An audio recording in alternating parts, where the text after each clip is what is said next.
everybody! It's Leif Erikson Day! Hinga-dinga-durgan!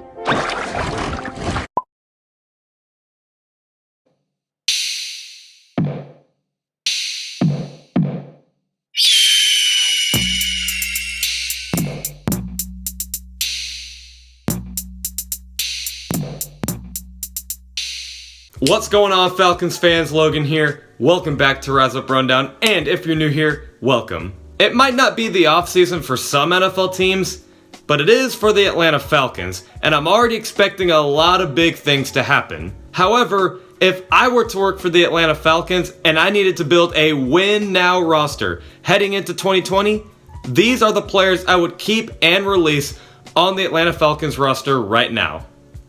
Let's start things out on a positive note and say who I would like to keep on this team. And just so you know, I'm not stating the obvious here. I'm not going to say, oh, I'd keep Julio Jones. Yeah, duh. Of course you'd keep him. We're going to go over players to where you just don't know their future here in Atlanta. But this is what I'd personally do. The first player I'd keep is Austin Hooper. I can officially say that I was wrong about him, and that I am riding the Keep Austin Hooper train. I don't know if that exists, but I'm on it.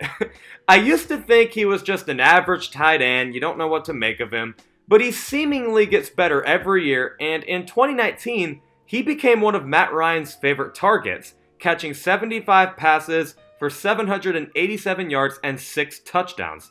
Also, 116.7 fantasy football points. I wasn't complaining about that one, safe to say. There's a rumor that the Falcons are looking to trade him, but I think that's a huge mistake. He's developing really well, and Matt Ryan loves targeting him. Also, what other tight end would be good enough to replace him anyway? We gotta find a way to keep him. The other player I would keep, and I cannot believe I'm saying this, I cannot believe I'm f***ing saying this, Vic Beasley. Yes, I said that. Do I think he's an elite pass rusher? No, not at all. But did he slowly develop this year? Yes. Did you know he got a total of 8 sacks this year? That's nearly a double-digit sack season. I didn't know he was doing that good either, to be honest. Now, it's not just sacks that shows he's developing. This is Dan Quinn's first ever draft pick for the Atlanta Falcons, and I think those two have a great bond together, and you can see it on the sidelines. Dan Quinn tries to develop Beasley, and even early in the season last year, Vic Beasley was saying, oh, I let Dan Quinn down. So what'd he do after that? Well, after only having 1.5 sacks before the bye week, I guess me saying he finished the year with 8 sacks tells you what all went down in the second half. I still will keep on saying that Vic Beasley is one of the more inconsistent pass rushers I've seen play, but gotta give credit to where it's due, he did develop, so maybe he can develop a little more for next year. The other player I'd keep is Desmond Trufant. Even though Desmond Trufant got 4 interceptions in 2019, the most he's ever had in a single season, he also, at the same time, did not have himself a good year. His coverage skills were just kind of meh, but bad seasons happen. To be fair, the whole defense around him was playing poor in the first half of the season, so it's not right of us to say only he did bad all year. Also, here comes all the people saying, release him, he has no hands, and he can't tackle. 2 things. 1, you can coach up both of those. You can coach someone how to tackle and how to catch a football. It's not that hard. And 2, yeah, he's a corner. As long as he can cover receivers, I think you're good. Now, it did not exactly happen in 2019, but like I said, it happens. He'll rebound, I hope. I've been trying to stay high on him over the offseason of last year, and he kind of was constantly inconsistent in 2019, so I'm going to try this again. I'll be high on Trufant over the offseason, I think, but let's hope keeping him is the right thing to do. The next player I'd keep is Kenjon Barner. Yeah, he's a returner on special teams, and he'll play running back sometimes. But not only did he do really good in all those categories, I mean, he got the Falcons their first punt return since 2014, so maybe that's something. But I think very quietly, he was one of our best offseason moves we made last year. The Falcons like to post videos about him on social media saying how hyped up he is and how energetic he is, and of course, that's something you need for the locker room. The team needs to feed off his energy more, so don't take this player for granted. And the last player I'd keep is Younghoe Koo.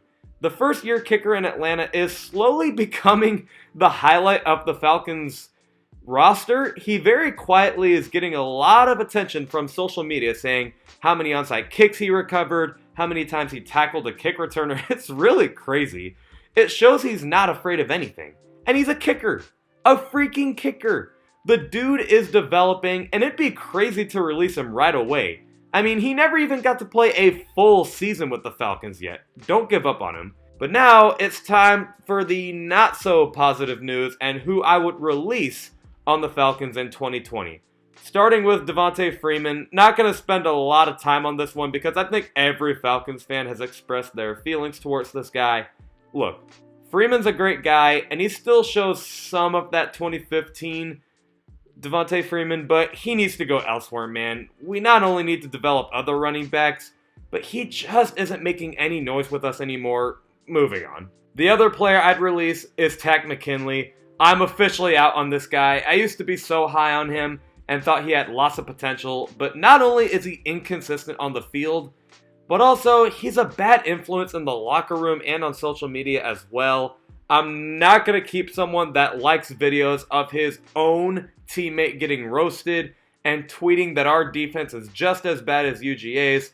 Not going to keep him. Get rid of him. I don't want him. The next one is both Keanu Neal and Ricardo Allen. I decided to just talk about these two in one segment, I guess, because if I want to release both of our safeties, why not talk about them both here?